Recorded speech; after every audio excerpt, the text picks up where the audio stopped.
Goedemorgen iedereen. Bienvenue à toutes et à tous à ce webinaire Girls and Women in Digital qu'organise l'SPF Économie à l'occasion de la journée européenne Girls and Women in ICT Day et de la journée internationale Girls in ICT.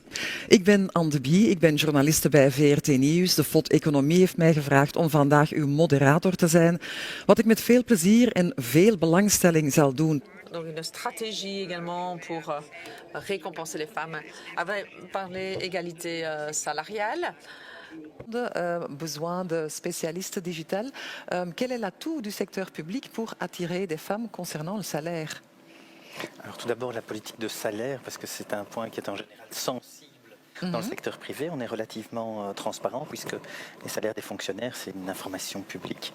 Oui. Des échelles qui sont tout à fait équivalentes, qu'on soit un homme, ou X, on a tout à fait droit à poursuivre les mêmes carrières avec les mêmes rémunérations.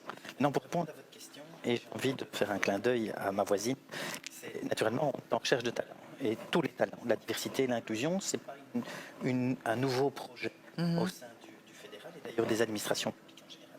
C'est quelque chose qui est au cœur de nos préoccupations depuis longtemps. Nous avons absolument, je dirais, un effort important en ce qu'on va appeler une stratégie inside out and outside in. Alors, laissez-moi vous expliquer. Ça veut dire outside in, ça veut dire que nous devons absolument démontrer que nous sommes vraiment attractifs. Alors je vais vous donner un chiffre que peut-être tout le monde ne connaît pas, mais dans le top management des fonctions publiques fédérales, par exemple, les femmes réussissent significativement mieux les épreuves de management pour le recrutement que les hommes. Ce sont et donc, des types d'examens. C'est une donnée chiffrée, oui. Ce sont des examens, donc tous les candidats sont naturellement devant les mêmes procédures, et donc j'invite toutes les dames à participer. Elles peuvent obtenir des résultats significatifs. En tout cas, c'est ce que les chiffres nous disent. Donc, être attractif comme employeur, être attractif pour tout le monde.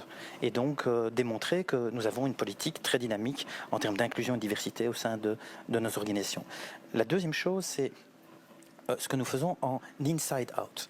Alors là, on s'est rendu compte qu'effectivement, faire des politiques d'attractivité, c'est bien, mais si on n'a pas fait effectivement un nombre suffisant de candidates, c'est naturellement un grand défi.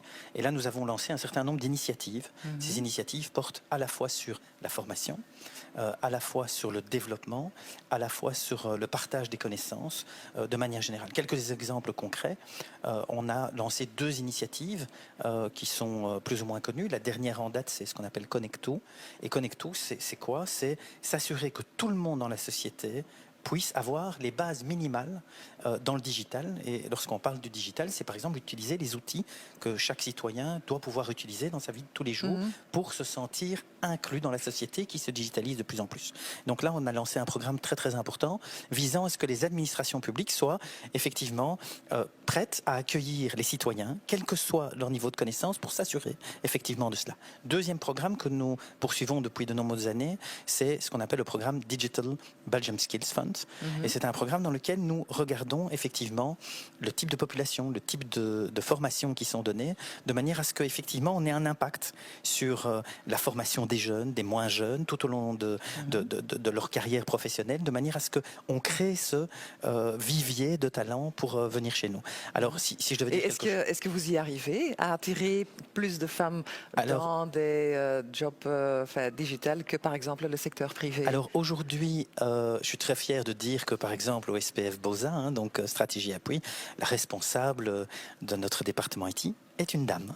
Et donc, je suis très heureux de dire que dans beaucoup de projets que nous avons aujourd'hui dans le digital, notamment au niveau de la transformation et l'innovation, c'est une dame.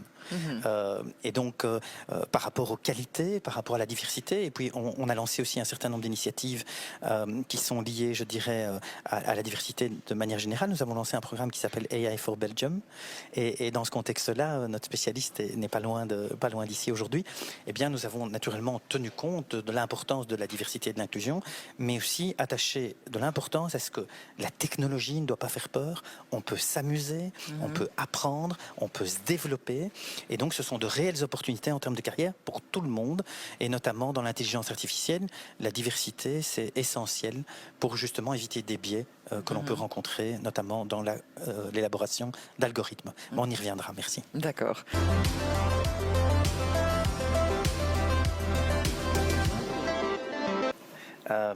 Nous souhaitons vraiment être un employeur modèle et attractif. Et donc, effectivement, on l'a dit, du début de notre... De la vie du citoyen et de la citoyenne. Nous voulons être présents dans sa vie en accompagnant le citoyen, utiliser nos outils, en apprenant à nous connaître, en pensant vraiment comment améliorer et simplifier la vie de chacun et de créer cette relation. Et lorsqu'on devient employeur, c'est d'assurer un environnement de bien-être et de développement tout au long de la carrière, avec toute une série naturellement d'avantages qu'on va essayer de valoriser bien entendu par rapport à d'autres secteurs où on sait que les talents sont rares.